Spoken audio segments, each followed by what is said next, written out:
Okay. Yeah, I was just getting the last couple of bits sorted on my end before I switch to the in-game. Just making sure that all of the stuff that doesn't need to be on the screen ain't on the screen. You know how it goes.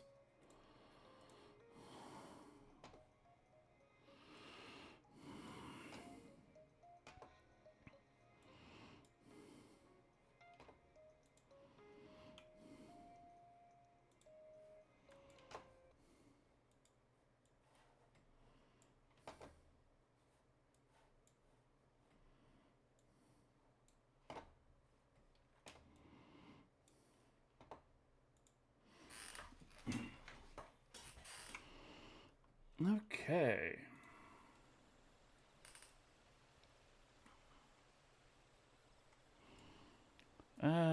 Let's go ahead and get the nameplates turned off. No, not battle effects. Display name settings.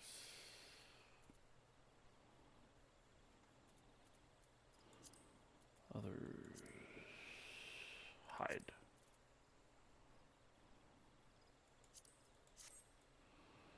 There we go.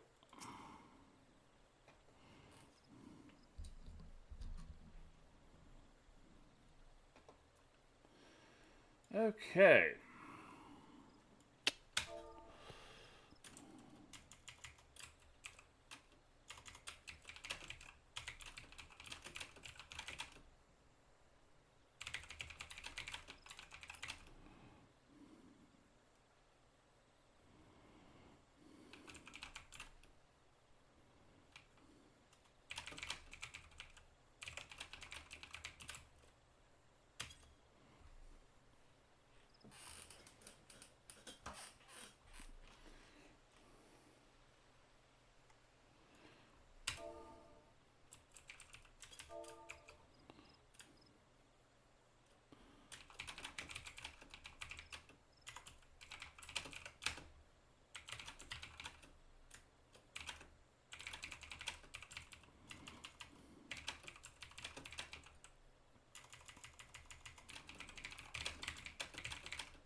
Okay.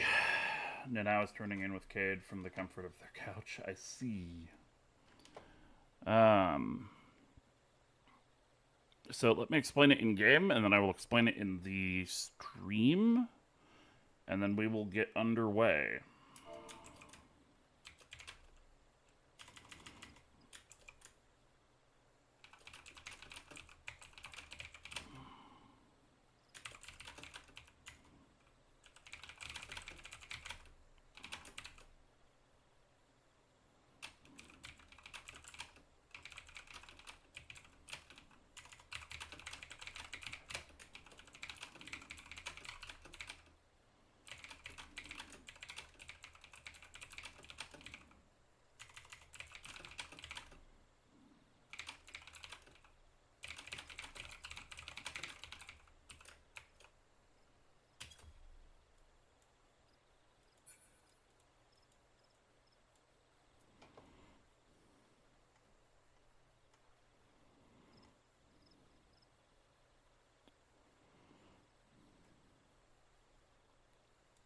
Okay. So, as I was just saying in the in-game chat, the way that I'm going to be doing this, because this is the first time I'm doing a lore-related stream like this on Twitch. So I am just kind of fumbling through a lot of it, figuring out what'll work, what won't, learn from it, and hopefully come back and use it to. Your simp is showing. Oh, Edwin's right. Um, um, but hopefully I'll be able to figure out what works, what doesn't, and then come back and do more of these sorts of public classes and lore streams in a better format in the future. So, as I said in the game, uh, the in-game chat will primarily be remaining in character, so a lot of that will be uh, talked about and answered in Lunaire's perspective as a character within the setting. Here on the stream, however, I will be going into a little bit more detail about the sources that I use. Can you move your in-game chat up to the top left or something? The Twitch chat is overlapping. Good point. Let me... How the fuck do I move this? No, not like that. I don't remember how to move chat. I haven't done it in forever. Bottom left little nub. Oh, you're right. It is the bottom left nub, isn't it? Also, hello. Welcome to the stream. Let's see where to put this. I don't want to put it over the jar. Yeah, I think you're right. Top left's the best place. I'll put it right below EOS. Okay. So yeah, I will be talking more about the out-of-character reasoning and evidence for a lot of the things that I'll be talking about in character for this lesson. And in places where it's appropriate, I will be offering citation. A lot of this is actually already compiled in a document that I've been working on for over a year called the Scholar's Guide to Aetherology. It is very much a work in progress, but it has a lot of the citations and things like that. And I'll be adding a link for that somewhere at some point. I'm not sure where to really put that yet. You've been reading that for a good while. Oh, that's good.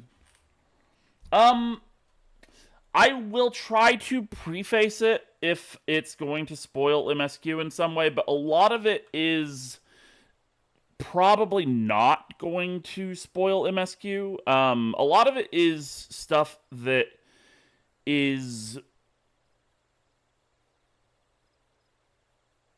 I don't want to say common sense or public knowledge, but it's not anything like super plot relevant. A lot of what we understand about how aetherology in the setting works is based on gathering just tons and tons and tons of little clues and contextual evidence that are all so absurdly consistent, and then using those to figure out what's going on and why. So most of the time you're not going to have like some big lore dump that says, hey, this is X thing because of Y reason. We do get that occasionally, but not nearly as much as lore people would like. If you have questions in the... Like, if your character has questions, feel free to ask them in-game. I will answer them in character. If you have questions about them from the out of character perspective, do feel free to ask either in the stream chat here or in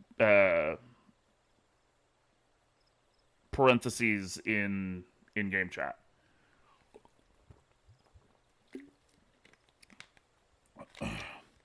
Now, and you deserve presents. You know what? That's fair. Yeah, that's fair.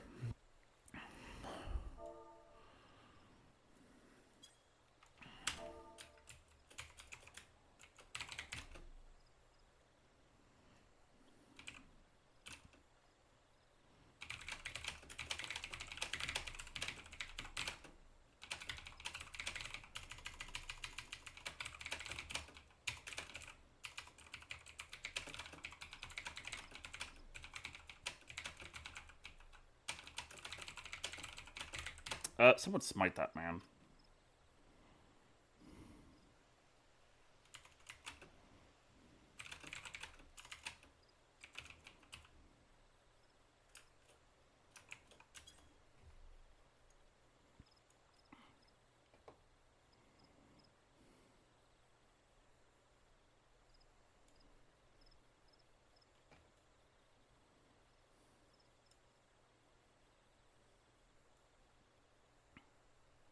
Okay.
Unfortunately, I am not the best at typing and writing at the same time. So, uh, to start us off, first off, let me thank you all for tuning in, and I would like to briefly acknowledge the Ocean's Refuge roleplay community, which is a community which I and several of the other people in the chat right now admin for. It is a roleplay community that has been around for quite a while, and it is a place that many classes like this can be attended or even run by our wide variety of teachers. Anybody is welcome to join it. I do. Naya, can you post the card for it real quick in the chat, just in case? Um, I do recommend taking a look at our card if you find that this lesson is something that you find helpful or interesting, or you just want to get involved with the roleplay that you see going on in the stream. Uh, Feel free to drop by. We love new people. The only real considerations are just that we do have a couple of rules regarding things like power level and lore compliance, just so that we don't get like Sonic the Hedgehog showing up for class to learn about how to wield a Keyblade or something. So, yeah, stream sponsored by Ocean's Refuge. Exactly. You laugh. I've seen some shit. But that is not why we are here. So, um,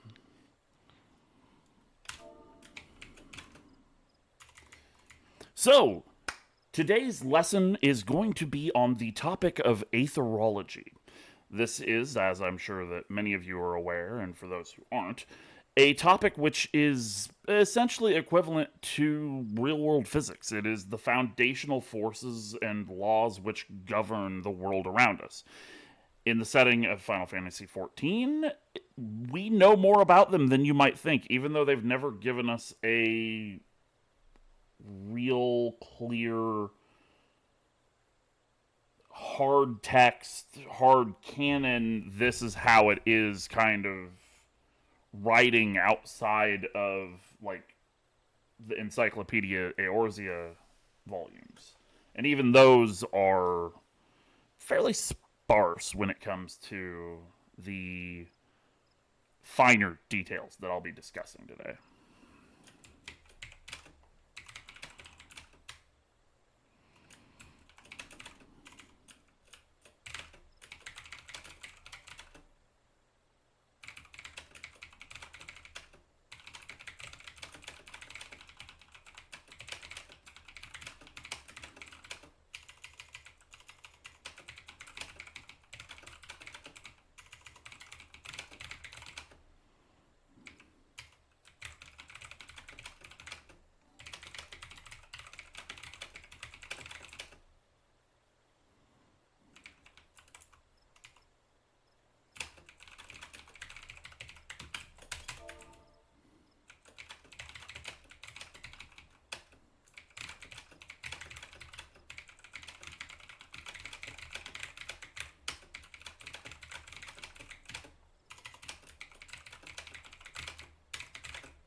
I would type even faster if I didn't mistype and have to backspace so much.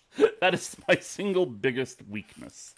Anyway, Lunaire says, as our student council member, Edwin there has mentioned, I am the headmaster for the academy, and today's lesson will be discussing something foundational to many of the disciplines which exist in this realm, that of Aetherology.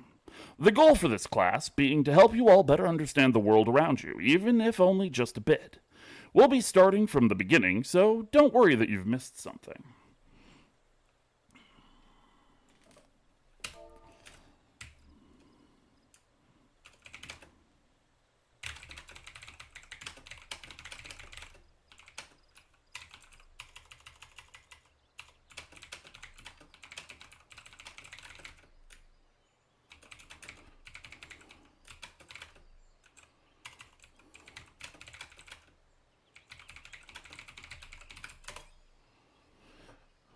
Now, out of curiosity, how many of you, if any, are familiar with The Six Elements, the book, not the elements themselves?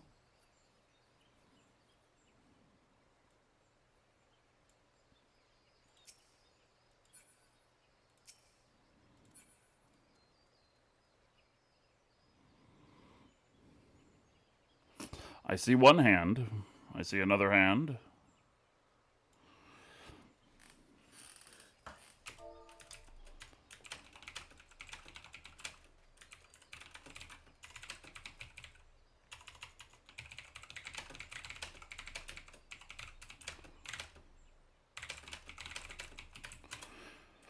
I saw two hands. I'm a bit disappointed neither were Edwin's, but it is what it is.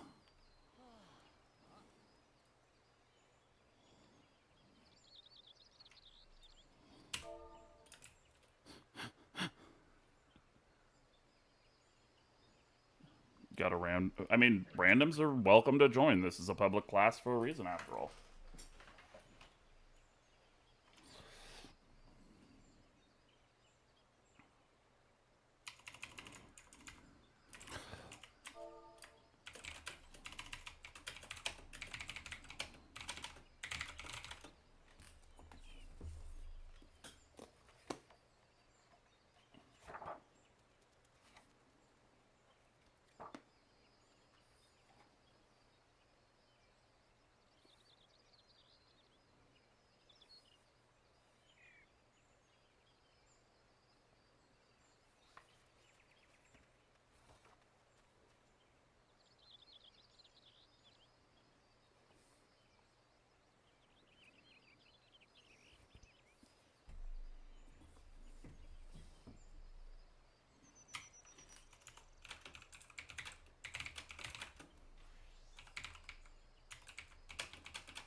The Six Elements is an ancient tome which serves as a sort of foundation for our modern understanding of aetherology, and I do recommend getting hold of a copy yourselves after the class if you wish to further learn about the topic in your own time.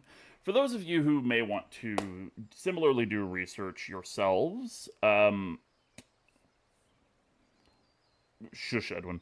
I do recommend Merc's Menagerie. It is a website made by another member of the Final Fantasy XIV community, Sunsi. They mostly just gather and collect links, lore posts, citations, all kinds of different bits and bobs for use as a reference tool when it comes to the subject of lore in Final Fantasy XIV. I will say that they aren't perfect. There's a lot of gaps in the knowledge there. One of my personal big gripes is that they don't have nearly as many of the interviews as I'd like. I can't even begin to. Jesus, that's a lot of gifted subs. Thank you for the gifted subs now for the 5 gifteds. And thanks for the follows, Lost Fan and Octoparfa. Um, I do wish that Merc's Menagerie had the no the Aetherology doc I will be linking here later. Uh, and that is something that I've written. But the site I'm talking about now, which is Merc's Menagerie, is something that another member of the community has made. It is I think it's a Tumblr blog, actually. But they have links to big collections of things like there's a section on magic, there's a section on thank you for the gifteds, love. There's a section on the gods. There's a section on several of the different city states. All kinds of useful information. It's just not perfect.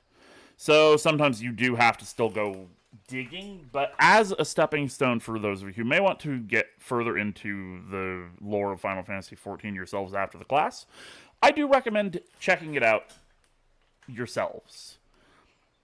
And yes, the Encyclopedia Eorzea is also a very useful tool in the same regard, although I do have to warn about the encyclopedias.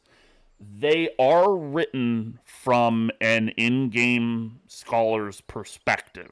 It's not even like a first-hand account. It's a dude who read the report that the Scions sent Charlayan and has then written that into the encyclopedias. So take the accuracy of it with a grain of salt, especially if it's stuff that you haven't seen yourself in-game in the MSQ. Oh. Is this where the lore is? Hopefully. Merc's Menagerie is what I use in tandem with Lunar's Aetherology document to learn stuff, Edwin.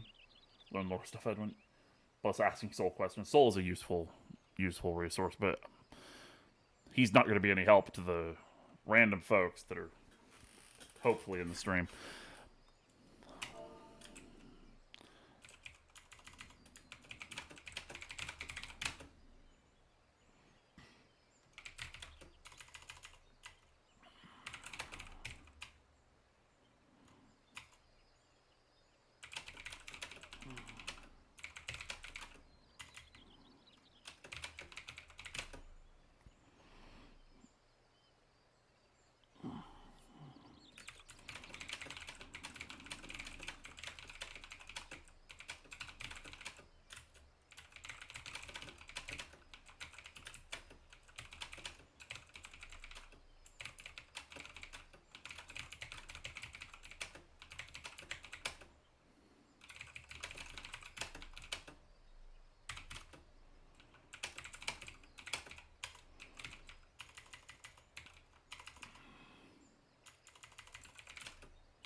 Now, to get us started in earnest, I'm sure that at least some of you have heard the claim that everything is made of aether.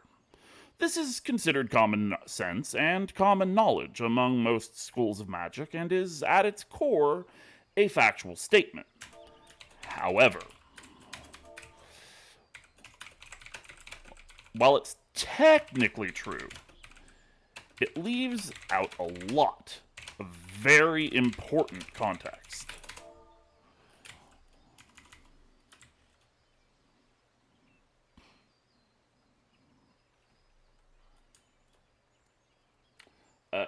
I think did I not say thanks for the one gifted, Edwin?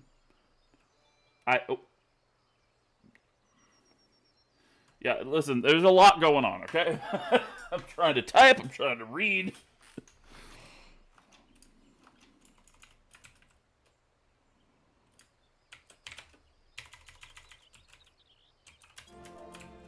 Let's get the background music going.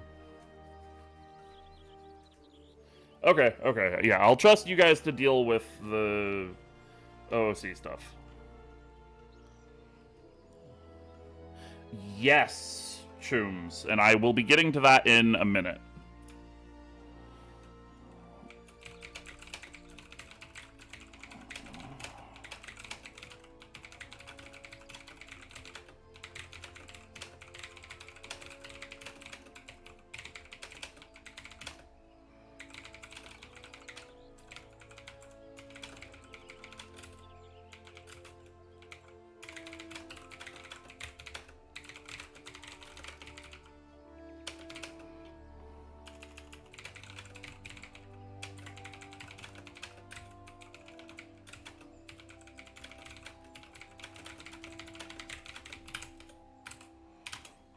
While it's technically correct that at a fundamental level, everything around you, yourselves included, is composed of aether, there's a stark contrast between raw aether, like that found flowing through the world or that composes crystals, and mundane aether, which makes up the world around us.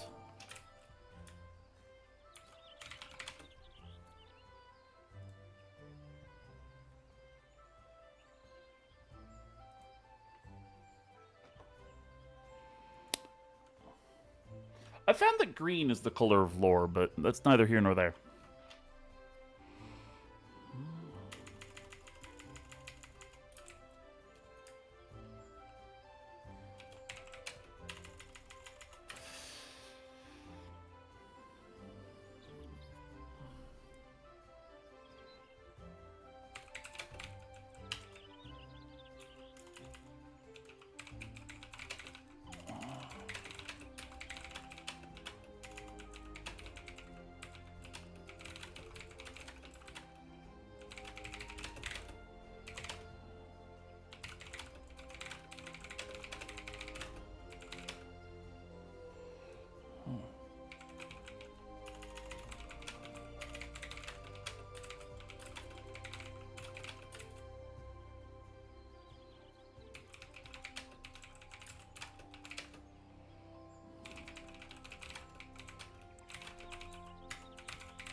It's indisputable fact that aether is the material which makes up all the world, but for almost every intended purpose, aether exists either as raw aether or mundane matter, and understanding why this distinction exists and how it's important is the first step towards properly understanding the real underlying laws of aetherology. I'm sure that even if you aren't familiar with the tome, The Six Elements, most of you at least are familiar with the six aspects themselves, those being leaven, fire, earth, ice, water, and wind. Well, each of those elements. Yeah, I don't know why I'm trying to read it while I type it. I'm not going to be able to manage it.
Well, each of those elements is more than just an elemental force.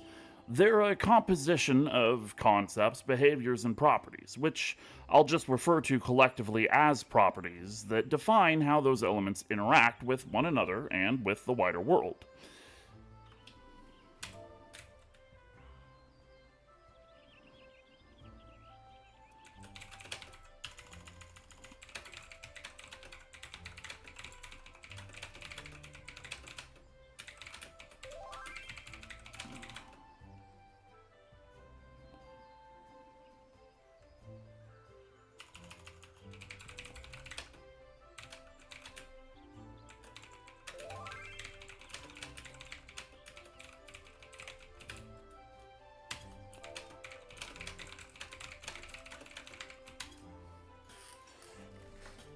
The concept is actually discussed to some extent in the Six Elements, specifically in regards to the three conquests and submissions.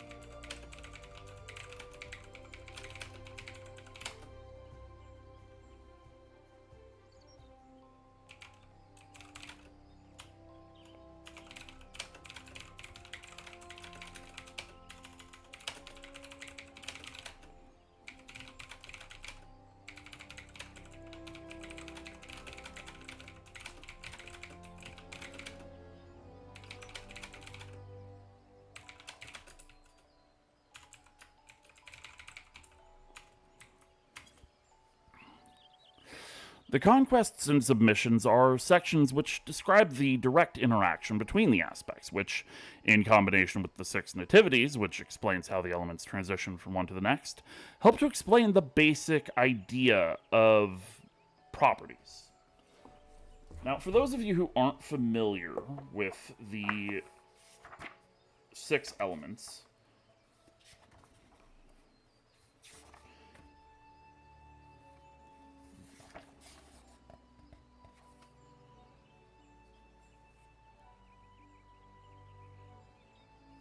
so the six elements read as follows. This is the six nativities, which is the creation myth for how each element transitions into the next. You have the spark of lightning ignites when it strikes, and thus fire is born, leaven giving way to fire. The heat of fire renders to ash all that it touches, and thus earth is born.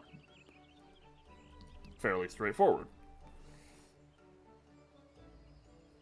The density of earth shuns sun and harbors cold, and thus ice is born. The armor of ice melts away, and thus water is born.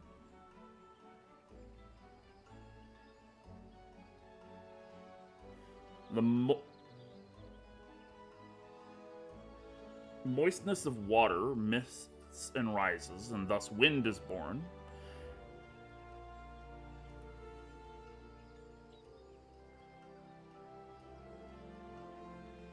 And the gusts and sighs of wind gather the clouds, and thus lightning is born.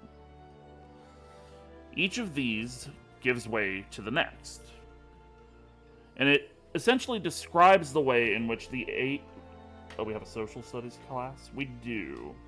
The six nativities basically describes the way that the aspects transition to one another in a path of least resistance kind of way. Essentially, the least forced, most natural way that you're likely to see these elements shift from one to the next. However, then we have the three conquests. Earth grounds lightning, water erodes earth, and lightning boils water. And the three submissions, which is fire is extinguished by wind, ice is melted by fire, and wind is obstructed by ice.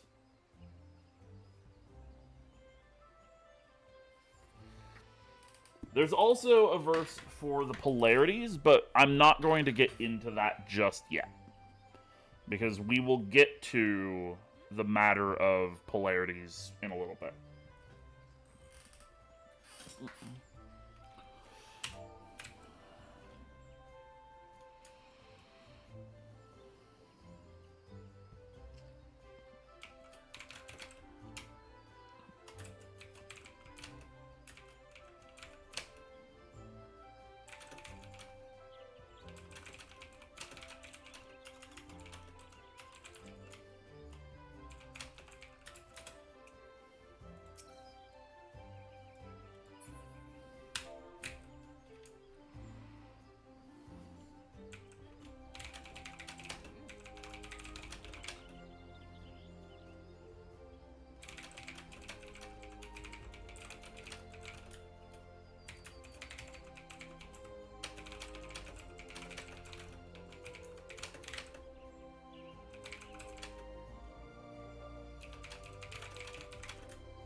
These sorts of transitions are just one of the expressions of the properties that are tied to each aspect, but they're far from the only properties that an aspect has tied to it. As Karu Pitu has mentioned, the elemental wheel, the housing item poster, and you can also find it in places like the Encyclopedia Eorzea, is a visual representation of the six nativities, the three conquests and submissions, and the polarities.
Yeah, it probably would be a good idea for somebody to take the party finder from me.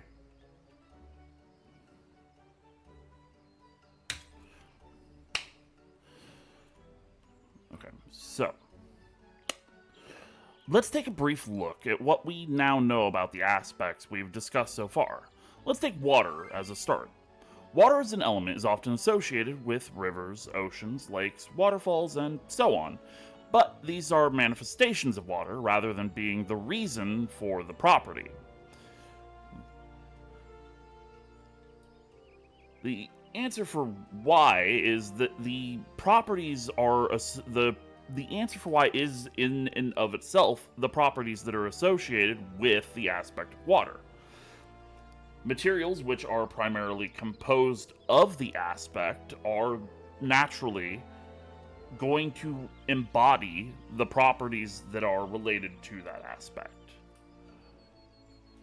For an example, some of the examples of properties that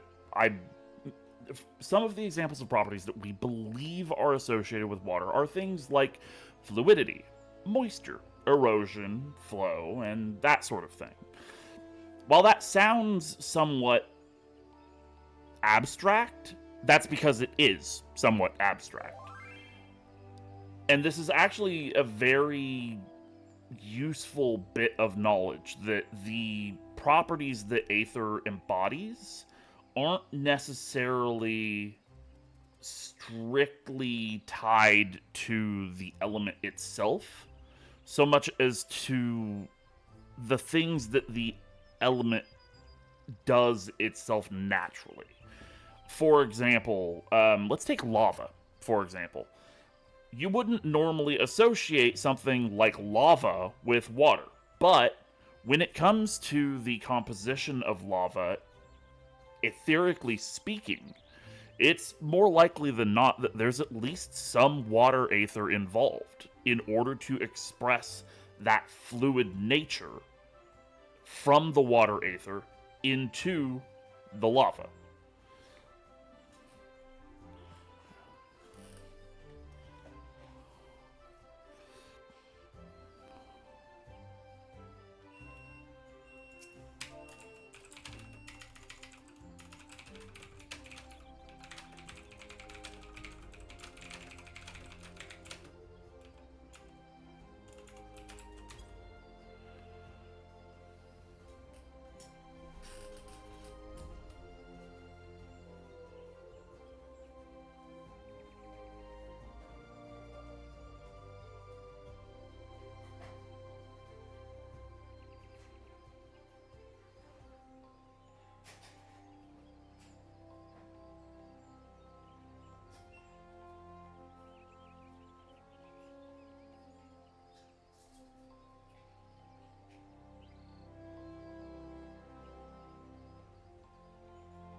Okay.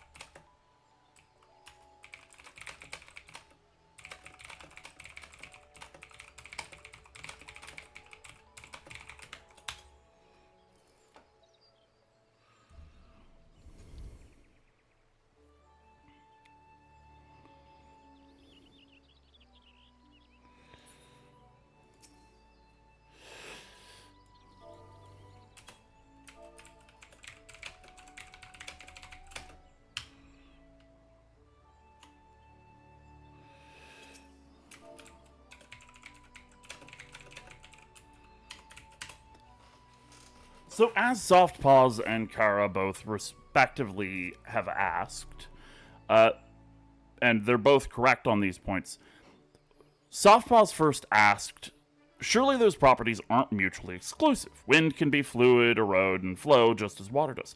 And they're actually correct. This is related to what we were talking about before with the 6 elements. Essentially, while each of the aspects does have properties that are unique to that element, Many of them are also shared among multiple among multiple aspects. And it's these shared properties that ultimately end up being the link that connects the properties within the six nativities. Movement, flow, well, not movement, but movement and flow, for example, are ones that are shared between water and wind. These are what give rise to the water, mists, and sighs, and gives rise to wind bit in the six nativities. In a similar vein, wind is very seldom ever static. Air can be still, but it's still moving, even if ever so slightly. Not the way that water can become stagnant. And it's movement and activity that give rise to clouds and eventually to lightning. And it's these kinds of associations that help us to really start to grasp just what kind of shifts. Yes, Edwin, I would.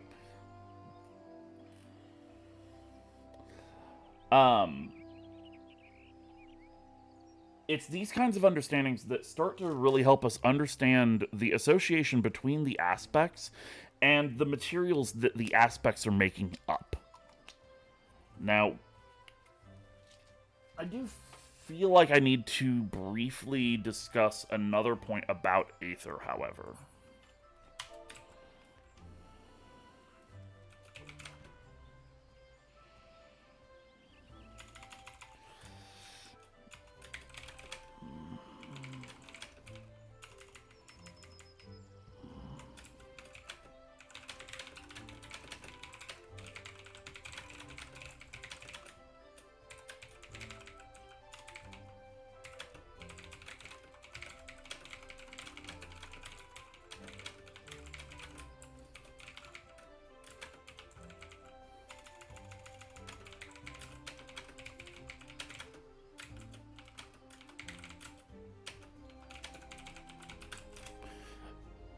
Now that you all have a basic understanding of the concept of properties within the aspects, we can actually begin to discuss the nature of where that distinction between mundane matter and raw aether lies. And admittedly, this is the part where we are getting into a lot more speculation. I mean, the properties thing is already speculation, but it is based on a little bit of meta knowledge in regards to the development of Final Fantasy XIV.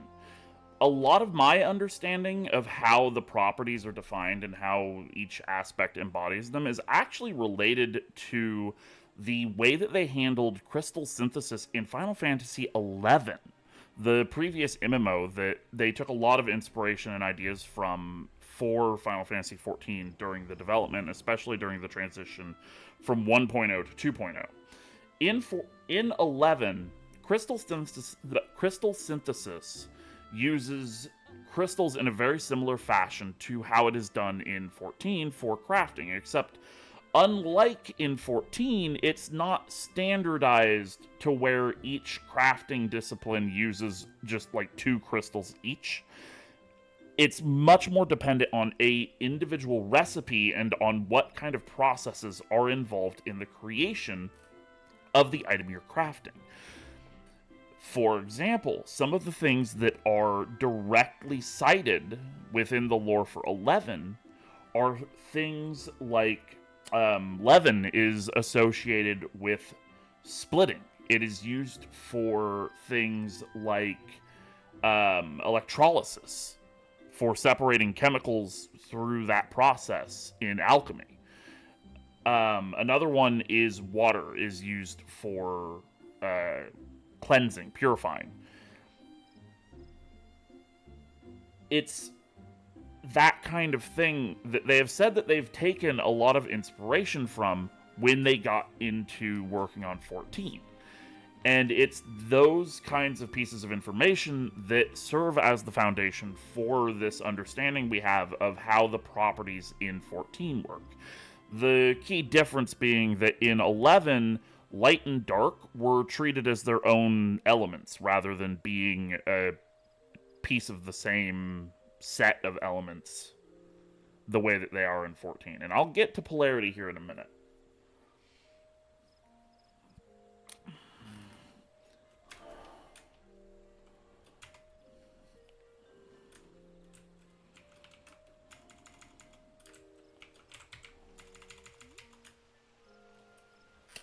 Oh, thank you for the sub. Help ya.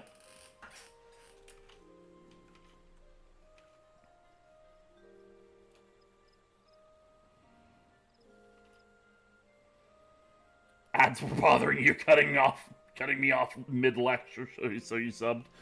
Fair enough.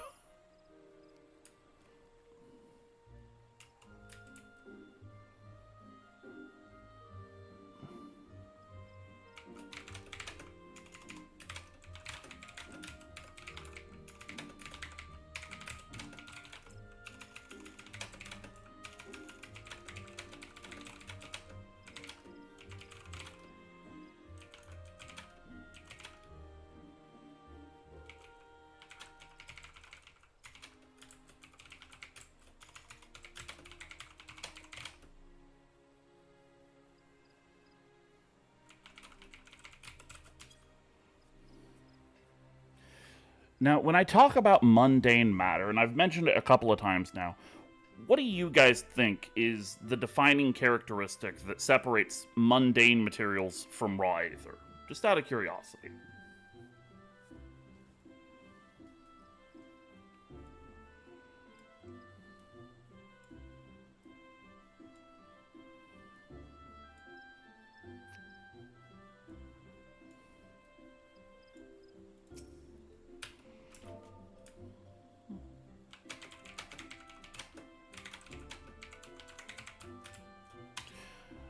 Kara guesses purity. It's a good guess, but not exactly.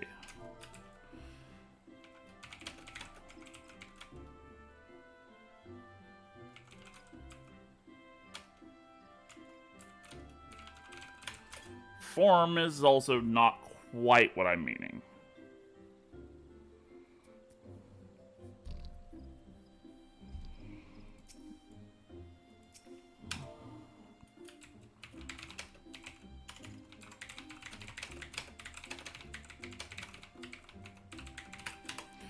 Marina actually got the answer here, and it's a matter of malleability.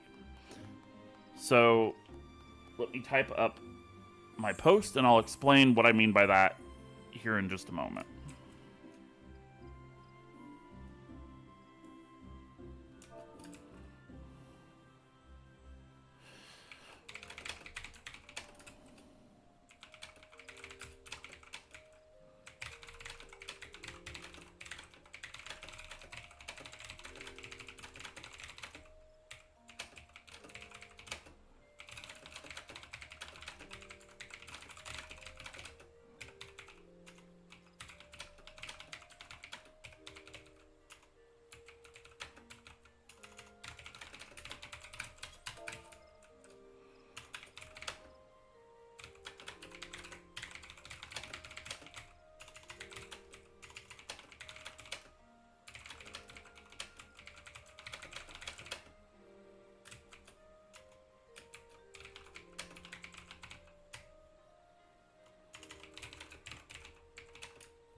When we discuss raw aether, we're typically talking about aether which flows through the world or through our own bodies, which can be shaped and directed, giving form to physical and arcane phenomenon that we know as magic.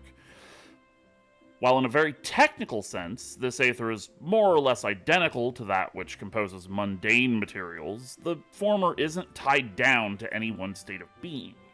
Mundane matter, on the other hand, forms when aether takes on both a composition and structure dense and stable enough that it ceases to flow freely.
In this stable state, the aether becomes very resistant to change and separation. It can be done through specific techniques, but these often have a high technical requirement to perform and aren't something the average mage or adventurer would be able to use, and would likely involve more aether than you'd gain from the process, unless you manage to completely unmake something.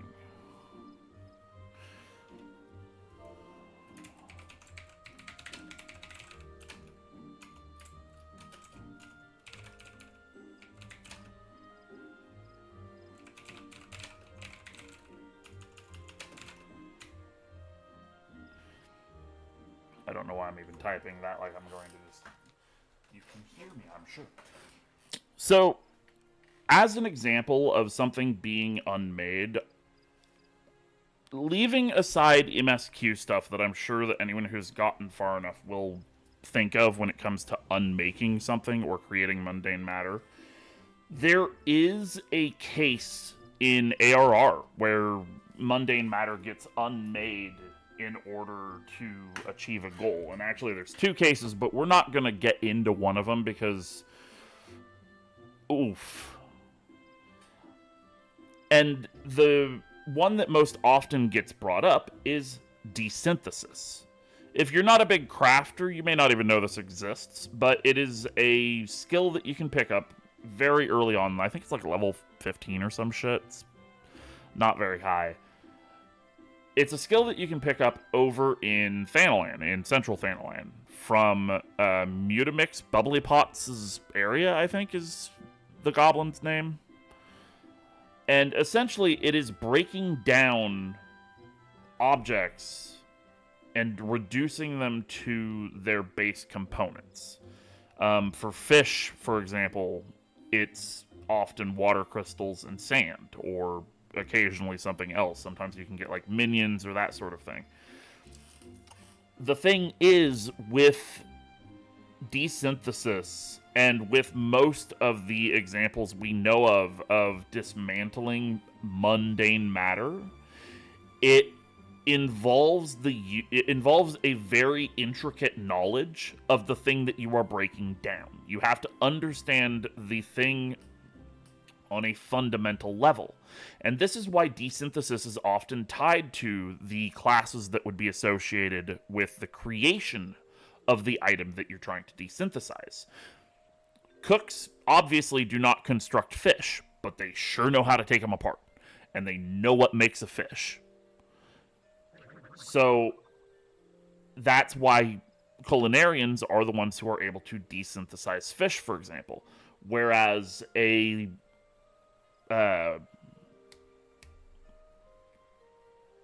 leather worker may be able to dismantle a leather helmet or chest plate back into the raw materials, rather than being pieces of the thing that it was.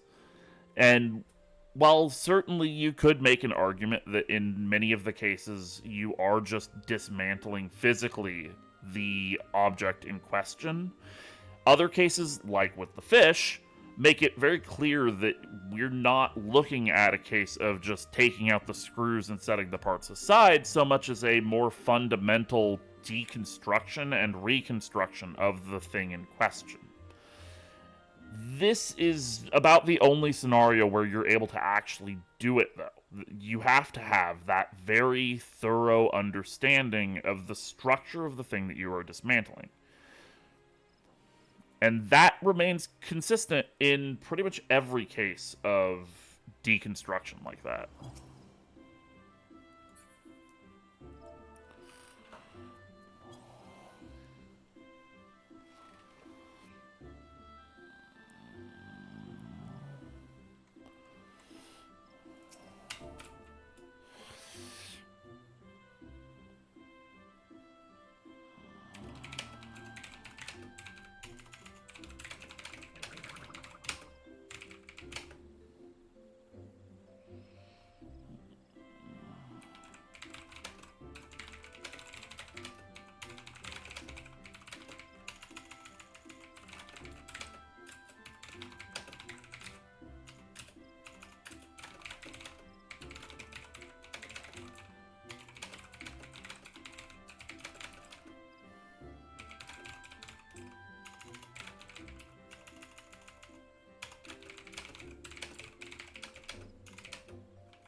So, this is actually a really good question by Kara here, which is, when you cast a spell, do the things that the spell create, are they mundane matter?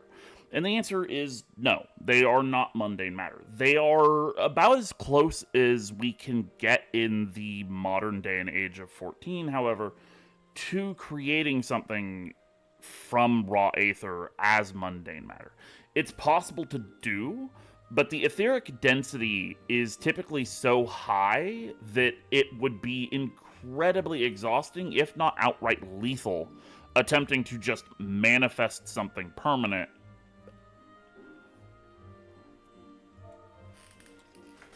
Rather, I typically consider these things as a sort of pseudo matter. They're essentially just imitations of mundane matter. They're given enough aether to hold their form for the duration of the spell, and then they disperse. This is why you're able to do things like use fire magic or lightning magic, but also to do things like earth or ice magic, and then not have to worry about cleaning up a bunch of ice chunks or big-ass rocks. Because the rocks and the ice are never real in the way that a mundane one would be. Now, with that in mind, this actually will come back to be important later. So, keep it in your minds for a little bit.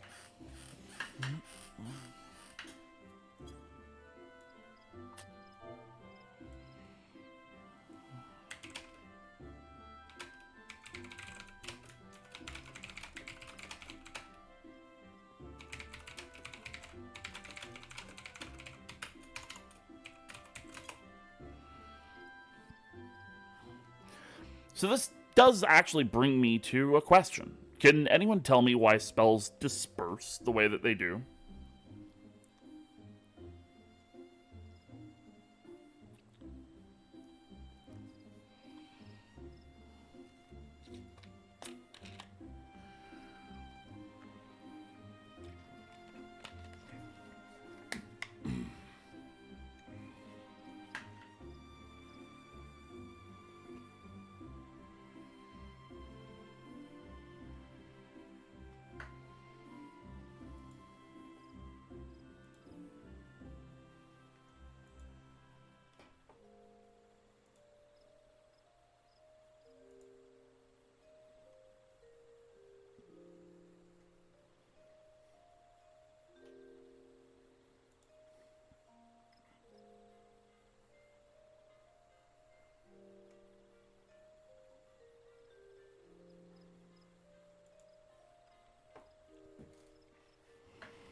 So Marina and Edwin both answer respectively because not being mundane matter, they must flow, and they return to the source, no? Sort of.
So the answer is fairly simple.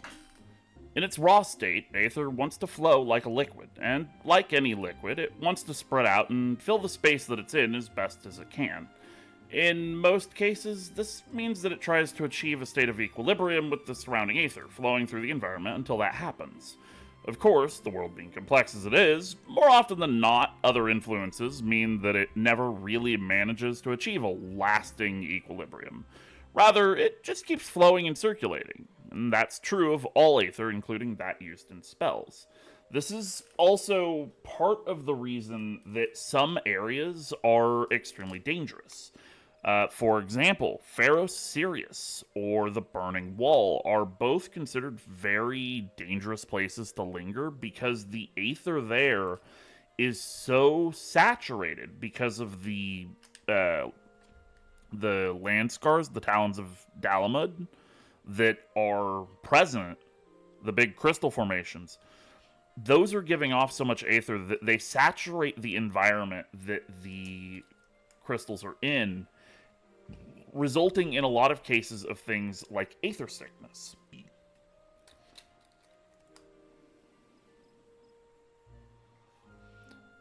This is also why certain materials, especially things like corrupted crystals, are especially dangerous.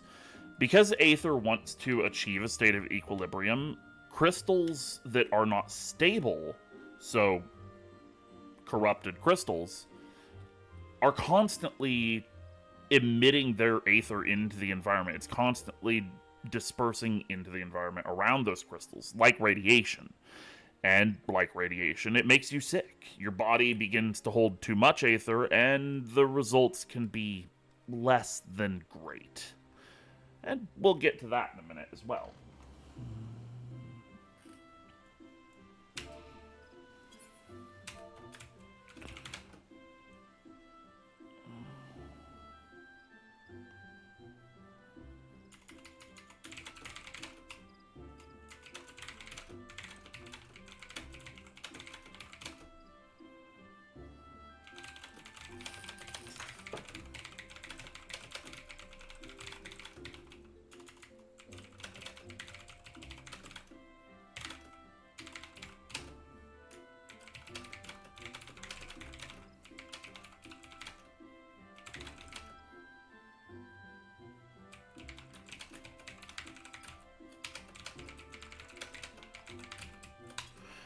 Of course, not all aether flows the same, which brings us to another important part of understanding the rules of aetherology in our realm. Tell me, how many of you are familiar with the idea of polarity in reference to aether?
Whilst I let Chaos attempt their answer, just as a quick heads up, following the end of the class, this stream will briefly end so that it is its own VOD without me having to do additional editing, and it will be getting posted to YouTube sometime next week, so look forward to that. For those of you who may be interested in watching the non-lore part of the stream that will be coming after, I will be playing Warhammer Darktide with Locket and Pigeon Grenade afterwards.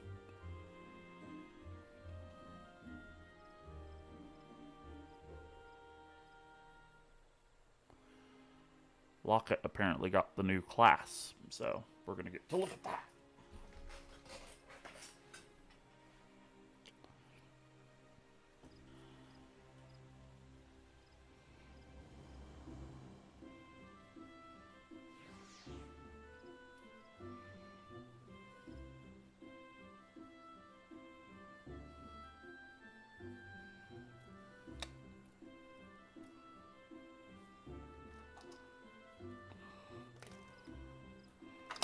I do think Chaos will actually have the correct answer, though. They've been paying a lot of attention and have actually shown that they've been learning a lot, so...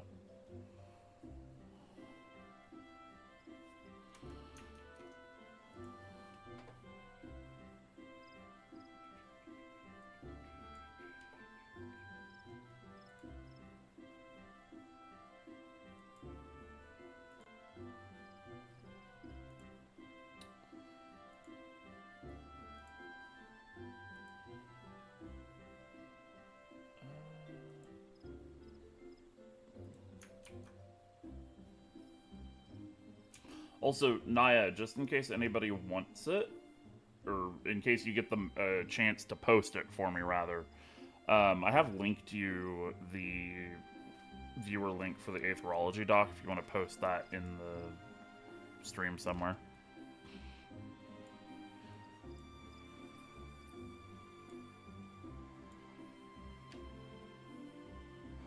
Also, do remember, if you want to know... Yeah, drop that in the Twitch chat, please. If you guys have any questions about any of the stuff we've been going over, even things like how I've come to the conclusions that I have, or where you can find certain information, do feel free to ask either in out of character, in game, or in the stream chat. Either one. Also, yeah, Naya has just posted a link to the Aetherology document that I mentioned. It is the Scholar's Guide to Aetherology. I've been working on it for well over a year at this point. I do have to warn you, it is well over 100 pages of lore, condensed lore. Or was I over 200 pages? I don't remember. It's a lot. There's a lot. And it's still not finished and needs to be reviewed and rewritten and reviewed and rewritten several times over yet. But it is a lot of work, so it is an ongoing thing. But yeah, feel free to browse that if you find any of this interesting and just want to learn more yourselves. I've tried to include citations where I can, and all of that should more or less be available in the document. And of course, if you find anything that's wrong, or that you think is wrong, feel free to let me know. However, I'm always happy to chat lore. Chaos says, polarity is the measure of passivity or activity for the elements. Active would be astral, and passive would be umbral. Astral, for example, like a spark for fire, or hail falling from the skies for ice, and umbral is like heat of the flame itself, or static of leaven. Also, apparently the polarity goes by darkness being astral and light being umbral, which is confusing because it was originally the other way around, but something changed. I don't know why. So, yeah, we're going to overlook the flip-flop between light and dark being considered astral or umbral, respectively, because that always leads to confusion, even though I explain it all the time and I know what the association is. Keeping the fucking terms straight always trips me.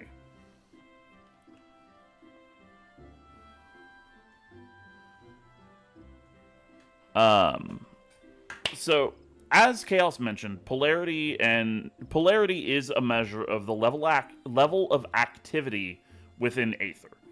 If you think of it in more real-world physics, think of it like how a microwave cooks food. The more a microwave is used, the more it agitates and excites the material which makes up the thing that is in the microwave, and that's where heat comes from. It's similar to that. Except with Aether, it has some important implications we're about to get into.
Now, when it comes to understanding how Aether actually becomes mundane matter, it's important to understand how polarity comes into play.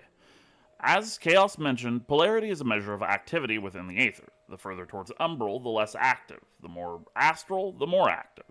And as Chaos alluded to with their answer, polarity has a major impact on just how an aspect is expressed. You guys may recall earlier that I mentioned several different properties for the aspects. The things like uh,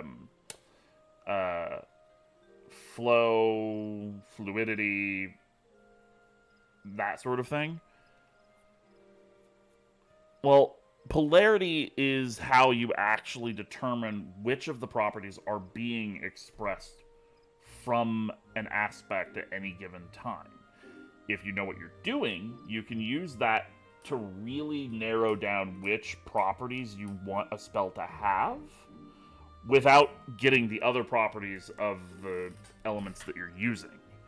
This is how you can have a spell, for example, that generates a lot of dry heat without it being a roaring flame.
Is there real knowledge being shared, or is it all made up lies?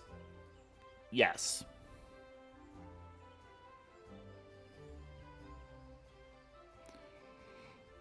As much as possible, Murkumo, I try to stick to either hard canon or inferences and conclusions that are drawn from hard canon.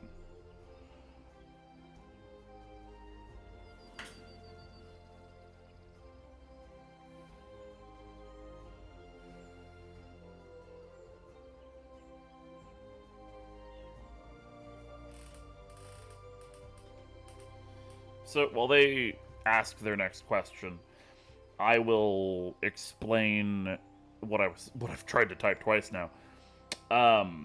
So with polarity, the way that you polarize Aether when you're doing magic determines which of the properties come out. A prime example of this, one of the go-to examples of this, is with Fire Aether. If you have overly energetic Fire Aether, you're much more likely to get something like an explosion or a roaring flame than any other sort of effect, while with much more sedate and static Aether, I mean, isn't this whole game just made up? Yes. But with more sedate or static Aether, you're more likely to get a dry heat that isn't likely to burn something so much as it is to dry it out.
The mother crystal is real. Crying chopper meme.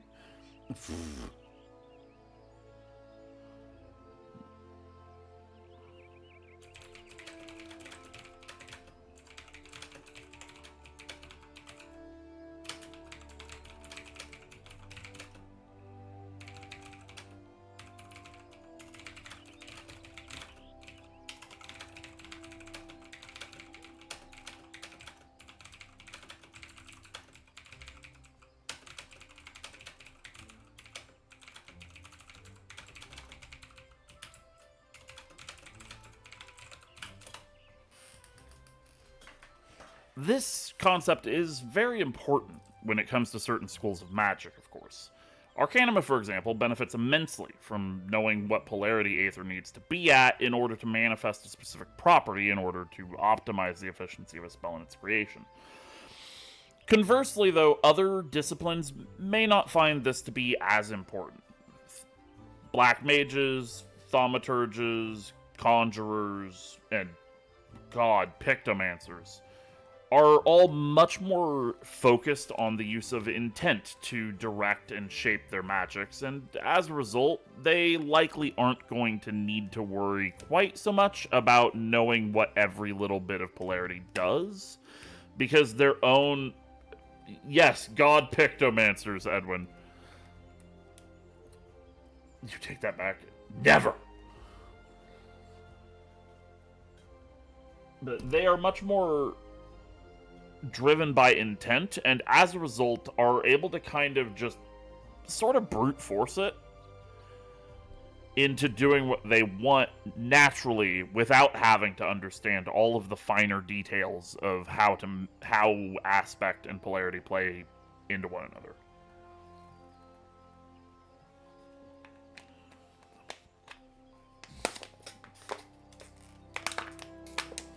This is actually also really useful when it comes to predicting new content at times, as a fun fact. If you know, for example, that the place that you're going into is really volatile, but also heavily skewed towards one aspect or another, you can oftentimes kind of predict what kind of mechanics you might see based on the environment there. For example, the mountain in Dawn Trail, I was able to hard read a lot of the mechanics in the boss fights there because I knew how aspect and polarity played together. And it's all so very consistent.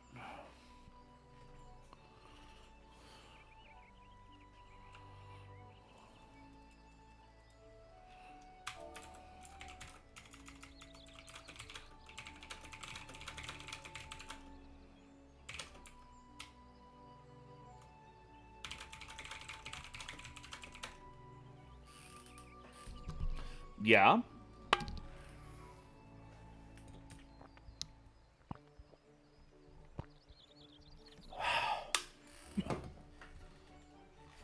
Thanks for the hydrate, love. Yeah, kinda.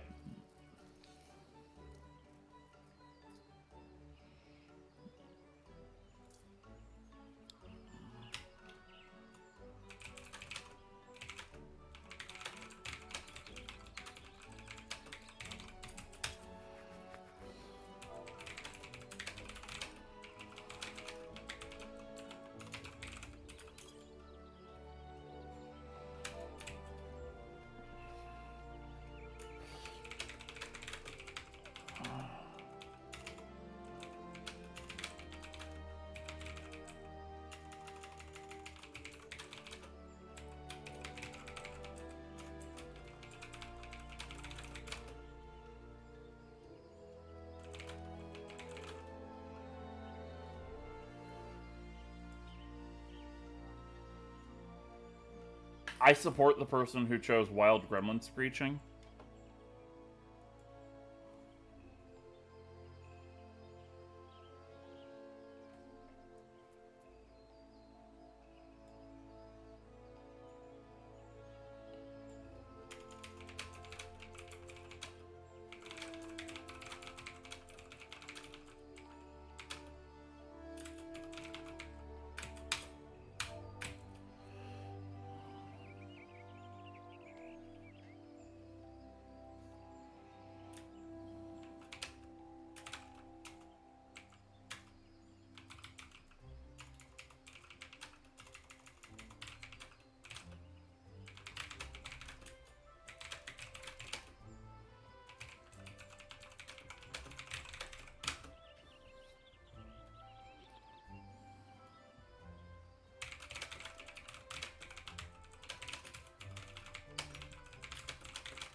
The world is telling me to do this again. What's the...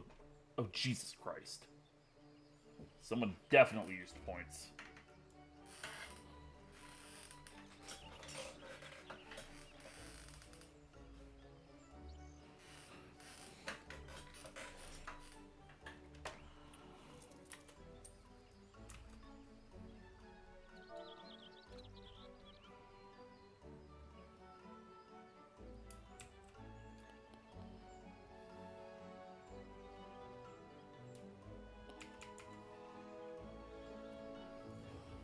I did the wart. Listen, Cody. It's a Halo thing.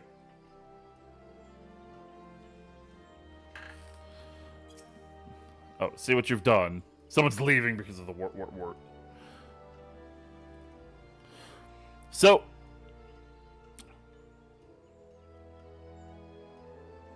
as I alluded to earlier when the topic of spellcraft was brought up, one of the defining traits of mundane matter, as opposed to the pseudo matter that we see in spells like Stone or Blizzard, is the etheric density of the material in question. Without enough aether, a material would just disperse back into the environment and vanish. This is actually something that we see with a couple of different characters throughout the MSQ as well, although I'm not getting into particulars beyond Moanbrita, who... It's been so many years. If you haven't gotten past that point in ARR, grind for the rest of the week and you will have. Like... Listen, I said we know a lot more than people think we do.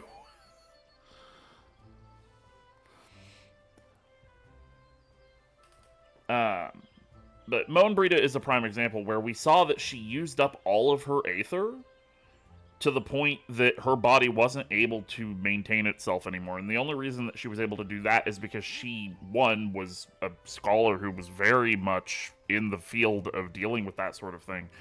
And two, had made a specialized tool for sucking aether out of stuff. So...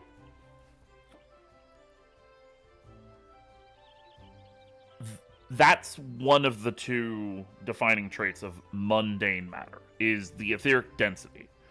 But other than the etheric density, the other factor is the actual structure of the material in question. Aether is powerful, it's volatile, it wants to move and flow, but when it becomes mundane matter, it stops doing that. And it's because it's essentially locked into position. It's very akin to the atomic structure of materials in the real world. Once you have the right configuration of aspected aether in the same place, and you have it in the right arrangement, it starts to become mundane materials, at which point it begins to become mundane matter and stops being raw aether. It can still eventually disperse back into being raw aether, but it's not a fast process. And yes, exactly, energy can become matter, and it's stupid hard to convert it back. Exactly. Are you trying to tell me that crystals are crystals? No, and I'm getting to that in a minute.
So, on the topic of crystals, as Edwin mentioned, the crystals are a manifestation of Aether, but they're not a stable structure. They are an unstable arrangement of Aether condensed into one place, just waiting to come apart at the seams. It's why many crystals, normal crystals, not even the corrupted ones that I talked about earlier, this is why they are considered to be fairly volatile, and why we see the occasional case of, for example, a fire crystal exploding when it's shot. It's because while they are semi-stable, they can still come apart if they're given enough of a shock.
So this is actually an excellent question by Kara, which is, how does teleportation work if we're made of mundane matter and mundane matter doesn't want to come apart? And the answer is fairly simple, but also a little bit complicated. And it's that we are made of mundane matter, but we do still essentially take ourselves apart when we teleport. The thing is, our soul, our sense of self, is what keeps us from completely coming apart when we teleport. And it's reinforced by the structure of the teleport spell itself. When you don't have the protective structure that keeps you from coming apart, you have flow, which will fucking kill you. So, don't use flow, first off. But this is also why in setting, teleportation is not as easy and casual as it is in gameplay. Most of the time, and adventurers are specifically noted as being able to get away with teleporting more often, largely due to having more of this. But most of the time, the average person isn't going to be able to teleport very often because teleportation drains your anima, your aether of the soul. So, your anima will regenerate over time. Fortunately, your soul is very resilient to permanent damage.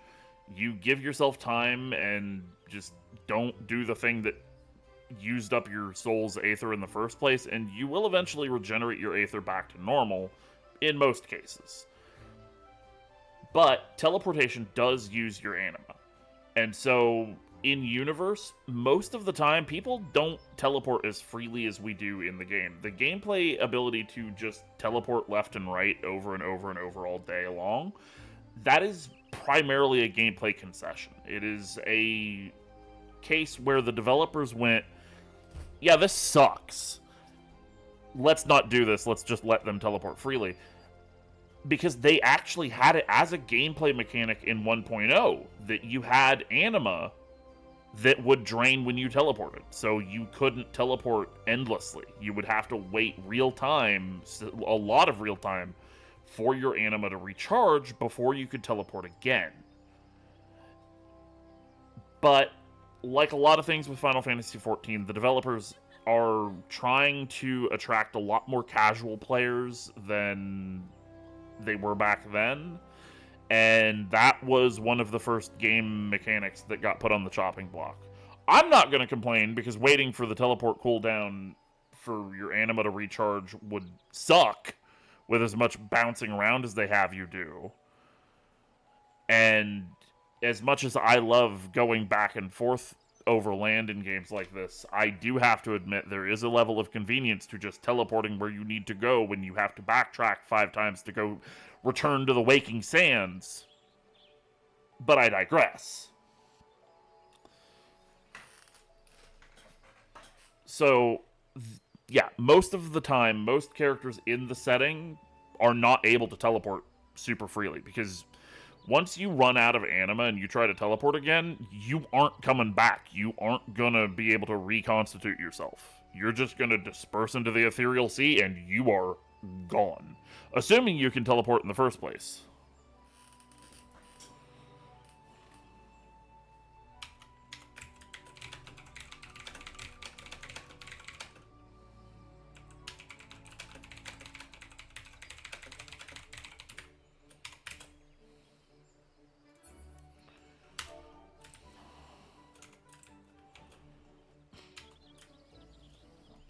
Well, now I gotta go refill my water. Hang on.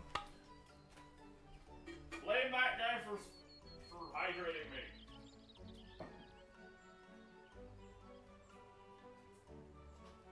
It's their fault.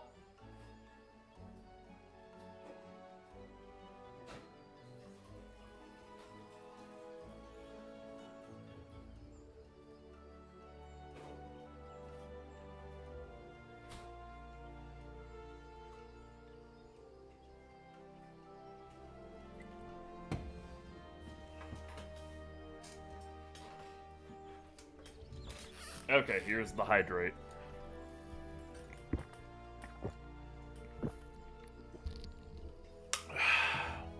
Excuse me. You want to know scary, Edwin?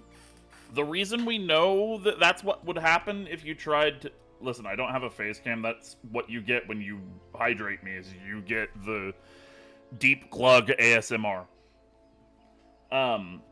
But you want to know about scary, Edwin. The reason we know that that's what happens is because there is an entry in the lore that talks about there was a war at one point where one city-state was trying to invade another, and the one that was being invaded turned their fucking aetherite off mid-transit.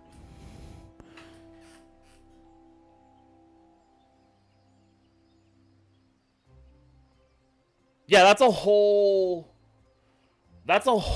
fucking army that's just gone. Just, they did not come back. They're just gone. So, yeah. Teleportation is fucking dangerous.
So, getting back to the topic of the structure of mundane material and the structure of the body as well, as I've mentioned in the class in game, the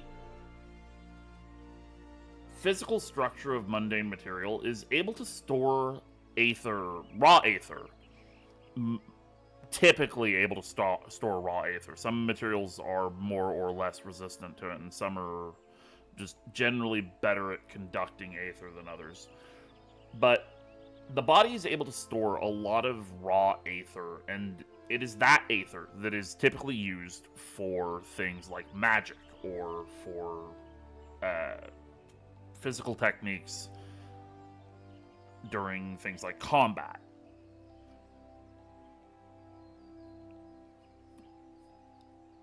And when I said earlier that Aether tries to trend towards equilibrium and wants to flow to and from materials until it reaches that point of equilibrium, that the body isn't an exception to that. Your body will absorb Aether from your surroundings, and this is actually something that has been mentioned in lore. I need to remember where, though, because I don't think I've got that citation in the document. And now that that has occurred to me, I need to go get the citation for that after this at some point. But it has been mentioned that, I think it might have been the monk quest line, actually. It has been mentioned that when you defeat an opponent, you absorb a little bit of their aether and make it your own. And that honestly is essentially an explanation of experience in setting. So, take that how you will.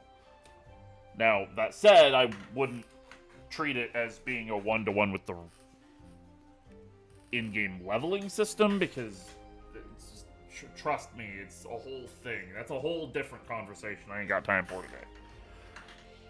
But it is still interesting to think that that is a major impact on how strong someone becomes, and it explains why characters like Xenos or Raubon are so enormously powerful compared to other more average dudes. It's because they've fought so many people and they've absorbed so much aether from that, just naturally doing this constant fighting, that they have themselves gotten a ton of extra power to work with.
So, fun fact about the West Shroud, you can see it.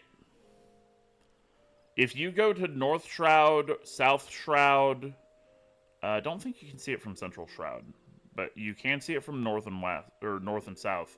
If you go to the South Shroud or the North Shroud and look out towards the jagged, glowy mountains in the distance that have the waterfalls running down them, that's what's left of West Shroud. Dalamud coming down, Bahamut going on his rampage, he shredded the West Shroud, and it's actually why the elementals have to be kept sedated. Like, people think that the elementals are weaker than they were. No, that's not what's going on. The elementals have been put the fuck to sleep because if they are awake, it is going to be bad.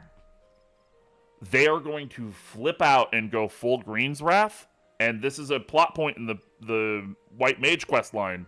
They're going to flip out in Green Wrath because the West Shroud is gone, and they are not happy about it.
Oh, okay. Seems like Soul has decided to come host his social studies class here after I wrap up mine. That's convenient for those of you who are here. You get the joy of 2 classes.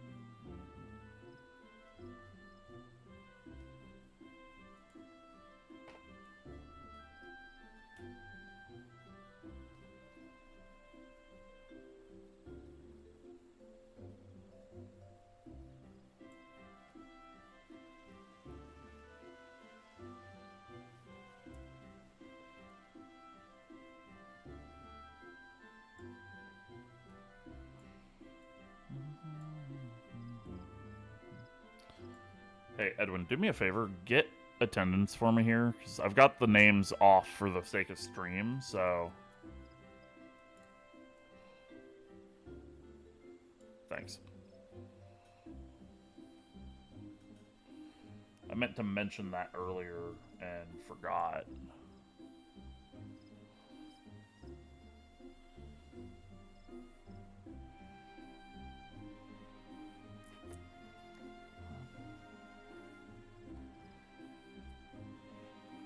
Yeah, I mean, honestly, write down the name of anybody who is in the audience right now.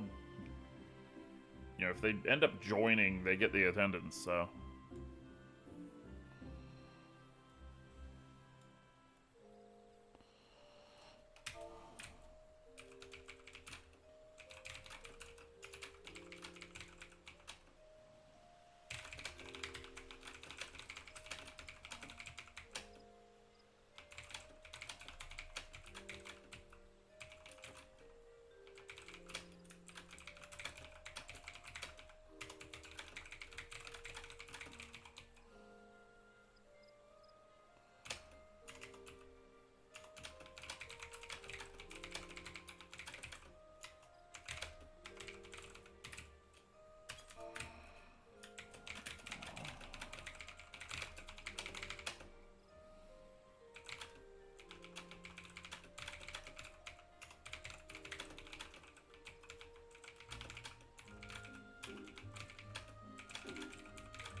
So, Unsundered Ancient asked, said, where I'm from, not that I've seen it, more so heard tales of it, an area called The Burn.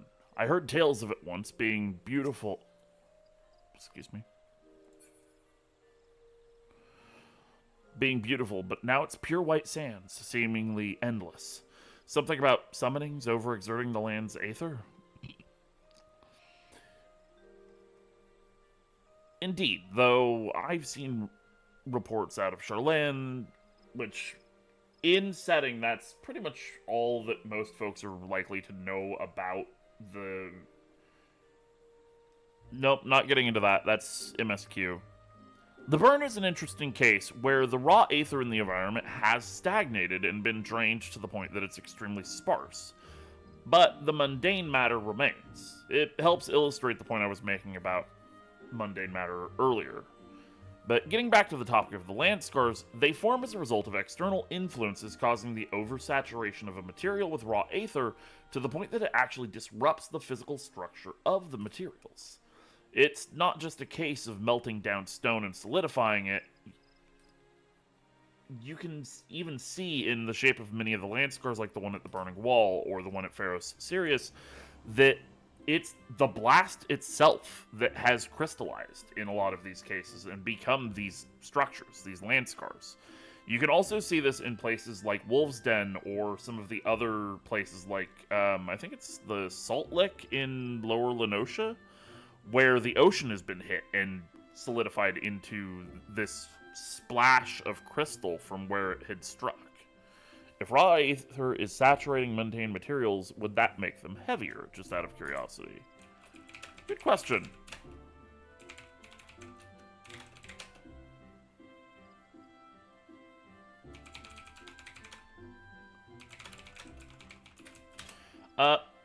Probably, but not significantly for most cases.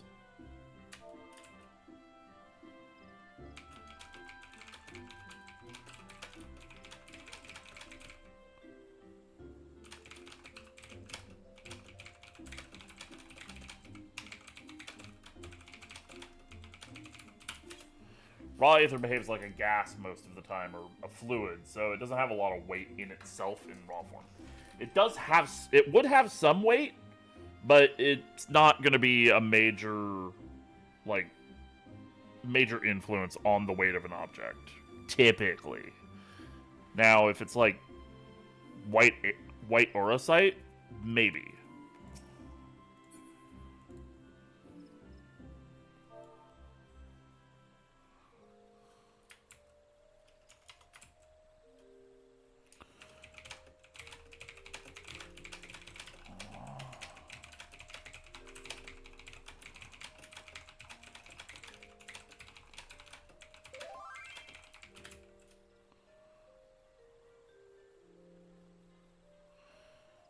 Thank you for the heads up, Edwin. I will message them after.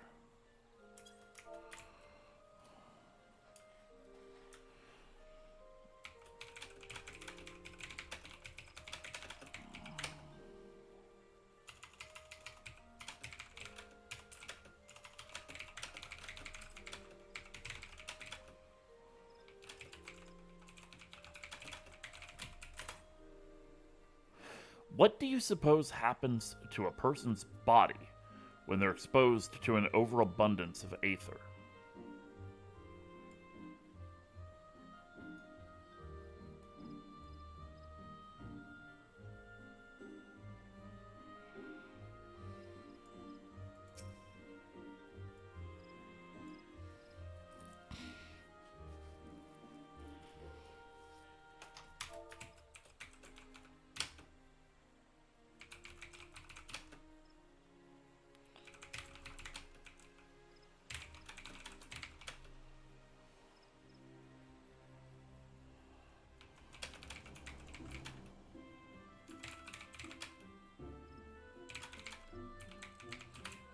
Yep, I just said I'm wrapping up here, love, don't worry.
So this actually is a really good example, but so this does bring me to the last topic for today's lesson before I wrap up so that the next class can take the stage. What do you suppose happens to a person's body when they're exposed to an overabundance of aether? And Soft Paws guessed ethereal corruption. And Kara Pitu said those creepy crystal men that leave Pharaoh serious. And yes, it can eventually result in ethereal corruption. Typically, though, that comes as an extreme conclusion for the overall condition. Ambrosia asked, does it deteriorate the body to a point from the inside? And we'll get to that. So, before you reach the point of corporeal corruption, you typically will undergo aether sickness. Your body begins to respond the more saturated you become, and your body starts to tell you, hey, dumbass, get away from that, it's bad. You're getting sick from it, go somewhere else for a few minutes, let it balance back out. And that's why one of the easiest solutions to aether sickness is just go somewhere else. This is why the people that work on Pharaoh Sirius come out when you initially pick up the quest. That's why you meet them outside rather than at the actual lighthouse, because they're getting aether sick in there. And so they have to keep coming out while they try and remove the crystals, the land scars that have formed. Well, I guess those aren't land scars, those were talons of Dalamud, but they're still essentially the same thing. It's just a different term, and I'm only not calling it a land scar because it's technically sticking out of a building, but it's all the same shit. It's all crystallized aether from the attack. But that's why they're out there, is because those guys get aether sick in the cave because of the crystals. This is also why people don't go into Dismail Darkhold anymore. I mean, other than the Void Scent, too, that they're a problem as well.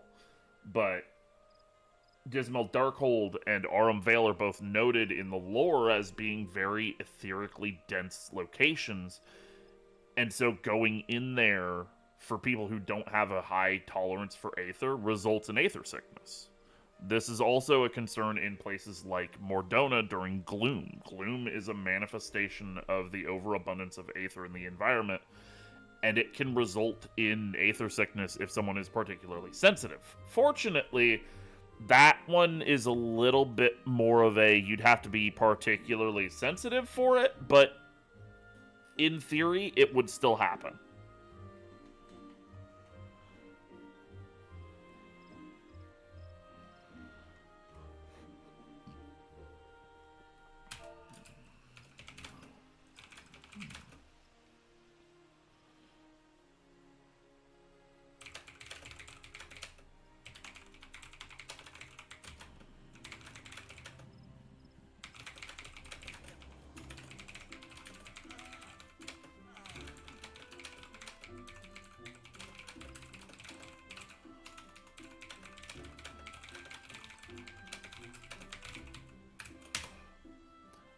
Now, Ambrosia actually brought up the Charlayan crystal that is used that... you know what, I'm not getting into that because giving more detail on that would result in potential spoilers. But that is essentially an artificial aether current. And aether currents would also result in a level of saturation. That's why you would have a little bit of nausea a lot of the time when you come out of an aether current.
Okay, so,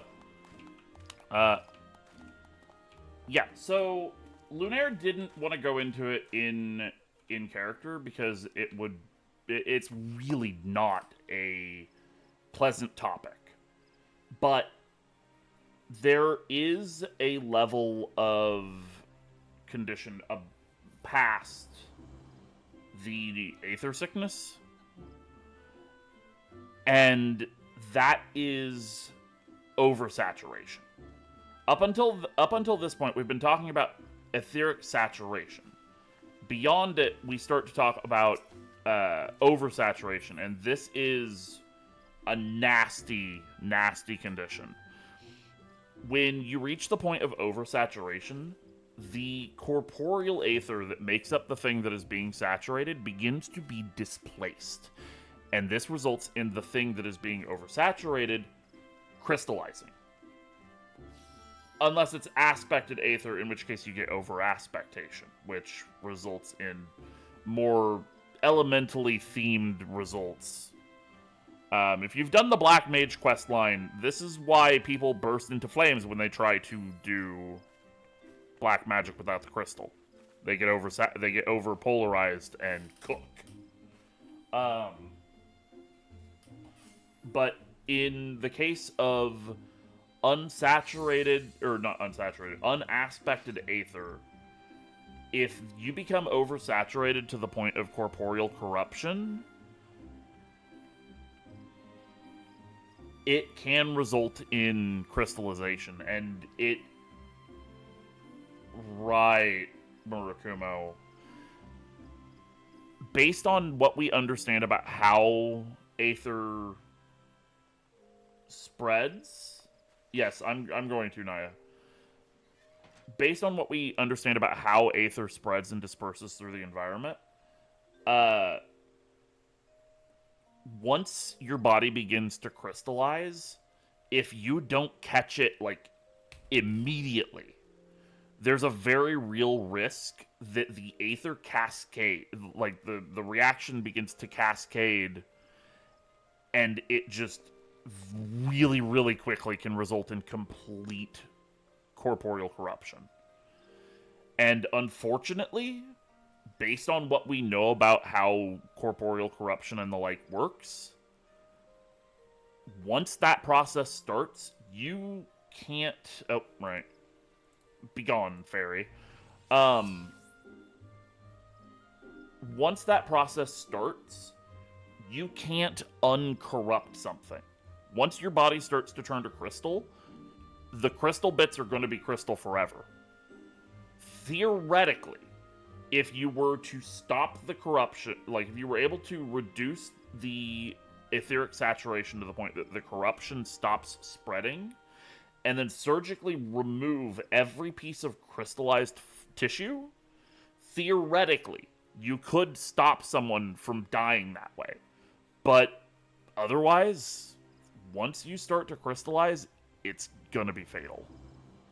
And that goes for any form of corporeal corruption like that. Once the corruption begins to spread, you might be able to stop it, and you might be able to cut off the corrupting parts, but the corrupting parts are never going to uncorrupt.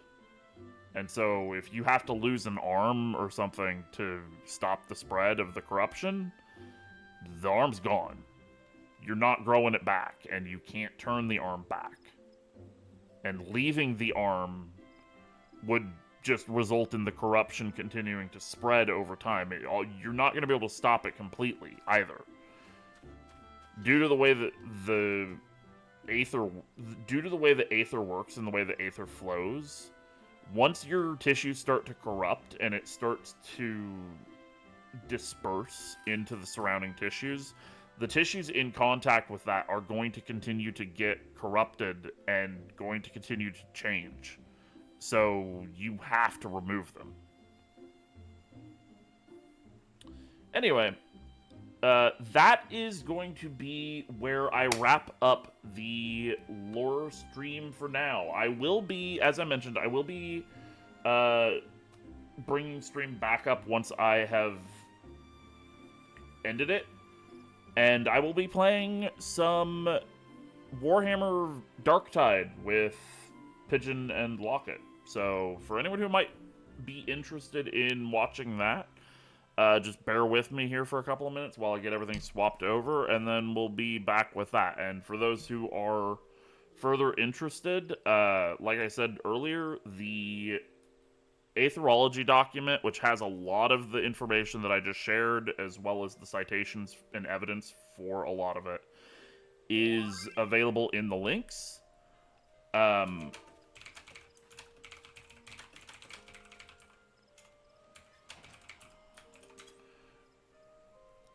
anyone who wants a link to the card or ask Discord, you can let Lady Christine or Strifeco, any one of them know, or you can talk to Edwin in game. We're all more than happy to help people get into the community and set up. So that is going to be it for the lore stream for now, though. So give me just a couple of minutes to get sorted out in-game and get the actual streaming stuff swapped over. And for those of you who want to watch us play Darktide, I will be back with that here shortly.